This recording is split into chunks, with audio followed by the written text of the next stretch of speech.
Nakakatawa mang isipin, ang tunay na dedikasyon ay nangangahulugang hindi mo sisirain ang iyong mga pangako kahit na ang isa pa ay some-ire na. Ngunit tinuturo sa atin ng Biblia na kahit magkamali ang tao, nananatiling tapat ang Diyos sa kanyang mga pangako.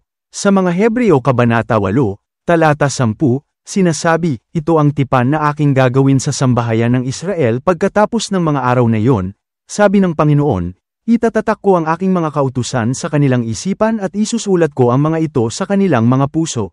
Ako'y magiging kanilang Diyos at sila'y magiging aking bayan. Sinasabi ng Diyos na gagawa siya ng espesyal na pangako sa kanyang mga tao, tutulungan silang malaman ang tama at mabuti sa kanilang puso at isipan. Siya ang magiging kanilang Diyos at sila'y magiging kanyang natatanging mga tao. Mag-subscribe sa Banal na Mga Kontradiksyon at makatanggap ng isang nakaka-inspire na kaisipan sa loob ng mas mababa sa 1 minuto sa bawat episode.